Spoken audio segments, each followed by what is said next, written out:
RBS live India पर आपका स्वागत है। मैं हूं संजय भारद्वाज और मैं इस समय मिनी गोल्डन सोसाइटी के संस्कार बालिका गृह पर आया हूं, जहां पर मैं आपको बता दूं कि अखबार में कुछ खबरें छपी कि मिनी गोल्डन सोसाइटी को कुछ फंड और कुछ संसाधन उपलब्ध कराए गए हैं सरकार के द्वारा, लेकिन वास्तविकता क्या है उसको लेकर के जानने के लिए हम यहाँ पर आए हैं। और जो यहाँ की संचालिका हैं ज्योत्सना तिवारी जी, वो हमारे साथ हैं और उनसे हम पूछेंगे कि उनको इस संस्कार जो बालिका गृह है उसको चलाने में क्या क्या असुविधाएं आ रही हैं। और जैसा कि हमें मालूम पड़ा है कि इसको लेकर के जो परमिशंस वगैरह हैं उसमें भी उनको कुछ कठिनाइयाँ आ रही हैं। उन्होंने कहाँ पर इसको लेकर के बात की है, फरियाद की है, और उनकी इस संस्कार गृह में चलाने में क्या क्या प्रॉब्लम आ रही है उसको लेकर के आज हम उनसे बात करने हैं। नमस्कार ज्योत्सना जी, आपका स्वागत है आरबीएस लाइव इंडिया पर। ये बालिका गृह आप ही चलाती हैं? जी का। अच्छा, क्या नाम है आपकी संस्था का? संस्कार आवासीय बालिका। तो क्या दिक्कत आ रही है आपको इस संस्कार गृह को चलाने के लिए, बालिका गृह को चलाने के लिए? सर पहले तो मैं इच्छुक ही नहीं थी इस चीज़ को लेने के लिए जी। मुझे उस समय शालिनी शर्मा जी बाल विकास अधिकारी थे, उनका फ़ोन आया, 2-3 बार आया कि आप ले लें, मैं आपको 1 मंथ में रजिस्ट्रेशन करा के दूंगा। जी। उस समय मुझे भी नहीं मालूम था कि एक इसके लिए अलग से रजिस्ट्रेशन भी होता है या ऐसा कुछ होता है। जी। तो मैंने उनकी बात मानी, मैं आपको पूरा साल भर तक ये करूँगा वो करूँगा, सारी सुविधाएं दूंगा, इवन है ना वॉलंटियर भी दूंगा जो आप बच्चों को देखभाल करें, क्योंकि उस समय शांति निकेतन बंद होने के कारण जी बच्चे कोई भी शांति निकेतन जो हजीरे पे था जी मस्तराम बाबा चलाते थे, वो बंद कर चुके थे, तो कोई भी संस्था बालिका गृह लेने को तैयार नहीं थी। तब शालीन जी के कहने पर आपने ये लिया? शालीन जी। कितने बच्चे आपके बालिका गृह में उस समय आए थे? उस समय 17 बच्चे शांति निकेतन से और 8-10 बच्चे माधव बाल निकेतन से, ऐसे करके 30-32 बच्चे हो गए थे मेरे पास, और अदर भी बच्चे आए थे, तो ऐसे करके 36 बच्चे समथिंग मेरे पास उस समय आ गए थे। उस समय प्रशासन ने आपको कुछ मदद भी की, कुछ दिया था? कुछ मेरे को कोई मदद नहीं की, सिर्फ आश्वासन दिया था। सिर्फ आश्वासन दिया गया कि रजिस्ट्रेशन हो जाएगा, आपको फंडिंग हो जाएगी, ये वो। तो ये बात कब की? ये 2019 की ये बात है। तो 2019 से अब 2022 हो गए, 3 साल हो गए हैं। 3 साल से 34 साल हो गए, तो 4 साल से आप इस बालिका गृह को चला रहे हैं। मतलब आपको जो फंड है वो कहाँ से आ रहा है, कहाँ से आप चला रहे हैं इसको? सर हमारा कहीं से कोई फंड नहीं आ रहा है, आप ही चला रहे हैं? हम ही चला रहे हैं। वो तो इत्तेफाक है कि हमारा नशा मुक्ति केंद्र चल रहा है, इस वजह से हम इनको ये बच्चों को सारी चीज़ें मुहैया करा पा रहे हैं। अगर वो नशा मुक्ति केंद्र नहीं चलता और जो प्रशासन ने हमको दे दिया जी, उस समय इसको कौन देखता, और बच्चों की आवश्यकता। तो बच्चों को देखने के लिए कभी कोई अधिकारी आता है? कभी नहीं, बिल्कुल आते हैं सर, आए थे। तो जब वो आते हैं तो उनसे आप बोलते नहीं है कि साहब हम ये बच्चों को रख रहे हैं, आप इनको देखने तो आ रहे हो, लेकिन हमारे इनको कैसे खाना खिलाएं या हमारी कैसे? अब ये कहना होता है कि अगर आप नहीं चला पा रहे हो तो वाइंड अप कर दें।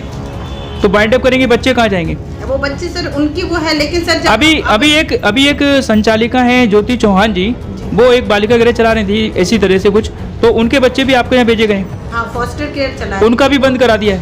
उनका या उनने खुद बंद कर दिया है? उनका फॉस्टर केयर सर हमारे द्वारा ही, हमारे ही गृह के बच्चे लिए गए थे। जी जी, हमारे ही गृह के बच्चे लिए गए हैं जी, उनको दिए गए थे। फिर उसके बाद पता नहीं क्या कारण हुआ, क्या हुआ मुझे नहीं मालूम है। फिर वो बच्चे हमारे ही गृह में ट्रांसफर। अभी उनके कितने बच्चे आपके पास आए हैं? 8 बच्चे आए हैं हमारे पास जी। तो अभी आपका क्या कहना है, आपकी क्या परेशानी, आप क्या बताना चाहते हैं? मतलब क्या क्या दिक्कतें अभी आपको आ रही हैं? मतलब एक तो फंडिंग की दिक्कत आ रही है, बच्चे यहाँ रह रहे हैं, सबसे बड़ी बात तो सर ये है उनके खाना पीना जो होता है, सारी सुविधाएं जो है वो आप अपनी तरफ से कर रहे हैं, तो सारी फंडिंग की दिक्कत आ रही है। फंडिंग की सर रजिस्ट्रेशन नहीं हुआ है सर, इस वजह से रजिस्ट्रेशन में क्या दिक्कत आ रही है? समझ में ही नहीं आ रहा सर कि रजिस्ट्रेशन। आपने कागज अपने पूरे लगाए हुए हैं? कागज पूरा। फाइल कहाँ है आपकी?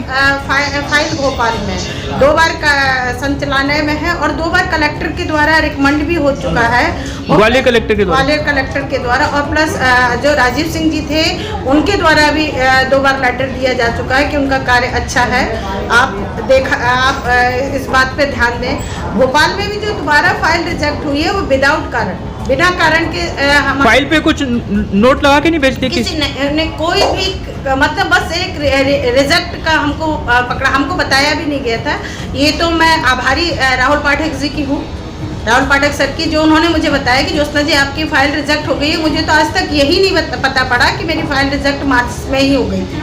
अच्छा, यहाँ पर जो स्थानीय जनप्रतिनिधि हैं, क्या उनमें से भी किसी से आपने चर्चा की है, बात की है कि भाई ऐसी ऐसी मुझे प्रॉब्लम आ रही है, चूंकि आप हमारे नेता हैं तो आप हमारे लिए कुछ हेल्प कीजिए? किसी ने कोई लेटर लिखा हो आपके लिए, हेल्प किया हो? फिलहाल तो अभी ऐसा कुछ नहीं था, लेकिन हाँ अब जब से ऐसे रजिस्ट्रेशन वाली जब पाठक सर ने कहा कि ज्योत्सना मैडम हमसे जितना बन पड़ा है हमने अपना संस्था के लिए कर दिया, पता नहीं क्या दिक्कत आ रही है कि वहाँ ये लोग कर नहीं रहे हैं, तो फिर हमने आरटीआर एक्ट के तहत है ना वो फाइल भी निकलवाई कि किस बात से रिजेक्ट फाइल हुई है। उसमें क्या है? तो उसमें सर कुछ भी ऐसा नहीं लिख के बताया गया कि मतलब अपन को कारण पता पड़े। वहीं दूसरे नंबर की जो फाइल थी उसमें भवन का बताया गया था कि वहाँ भवन की सुविधा नहीं होने के कारण मतलब फाइल रिजेक्ट की जा रही है। और सर हमारा तो कुछ भी नहीं, हमारे लिए सब ने अच्छा ही लिखा, उसके बाद भी सर हमारी फाइल रिजेक्ट कर दी गई। अच्छा, जो पहले महिला बाल विकास मंत्री थी इमरती देवी जी ग्वालियर की थी, अभी राज्य मंत्री भी हैं, यहाँ से भारत सिंह कुशवाहा जी भी मंत्री हैं,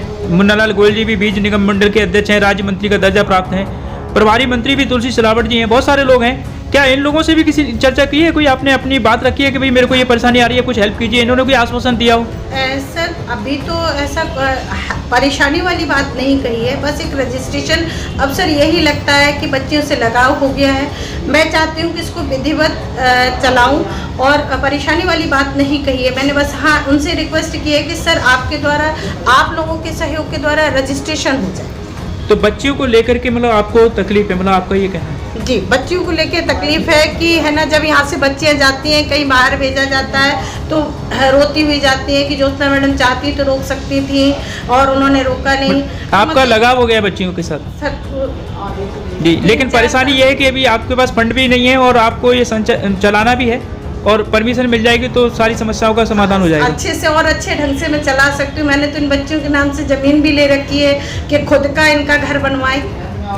ज्योत्सना जी, आपके विचार बहुत अच्छे हैं और आपको जो परेशानियां आ रही हैं उसको लेकर के हम इस आपकी जो बात है इसको उचित मंच पर हम रखेंगे और जो भी जिम्मेदार लोग हैं उनसे इसके बारे में पूछेंगे भी कि आखिरकार कहाँ दिक्कत आ रही है, क्यों परमिशन नहीं मिल पा रही है और उसके पीछे क्या पेच फंसा हुआ है, इसको पूरा जानने की कोशिश करेंगे, चाहे यहाँ से लेके हमें भोपाल तक क्यों ना जाना पड़े इस समस्या के लिए। सर ग्वालियर के जो अधिकारी हैं CWC या महिला बाल विकास, उनका तो सहयोग है सर, वो बार बार कह भी रहे हैं और वो चाहते भी हैं कि हमको रजिस्टर। नहीं, हम आपके लिए भोपाल तक जाएंगे, अपने चैनल को भोपाल तक लेकर के जाएंगे और इस बालिका गृह को आपके पास ही रखा जाए और इसको आप इतने अच्छे तरीके से अपने खुद के पैसे से अगर 4 साल से चला रही हैं तो कंटिन्यू आप ही इसको चलाएं और आपको परमिशन क्यों नहीं मिल पा रही है इसको लेकर के उनसे हम बात करेंगे।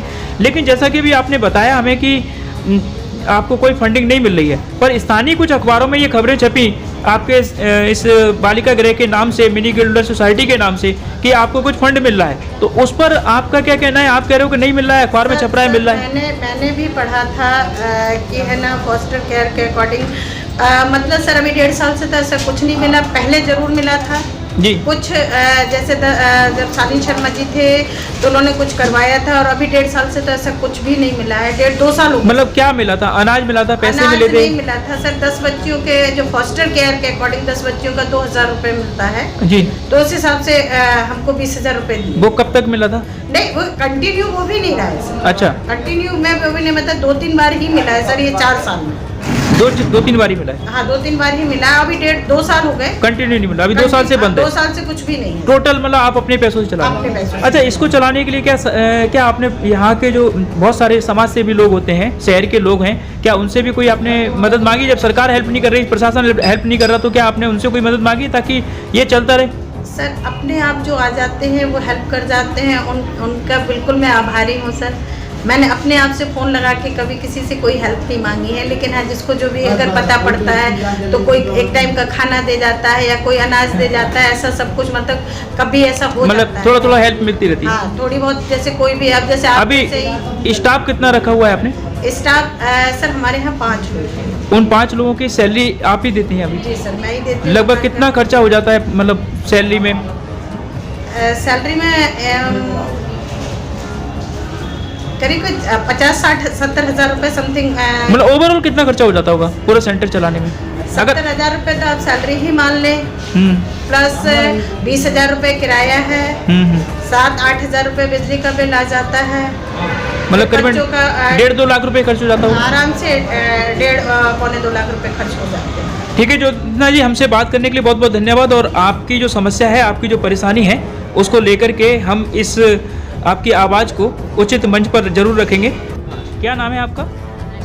वंदना जी, इस सेंटर की संचालिका आप ही हैं, तो ये है, मैं अधीक्षक हैं आप।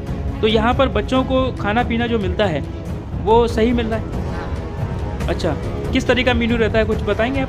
दाल चावल सब्जी रोटी, ये हमारा मेन्यू सुबह रहता है, शाम को भी दाल चावल सब्जी रोटी। बच्चों की शिक्षा और स्वास्थ्य को लेकर के क्या आप लोग करते हैं?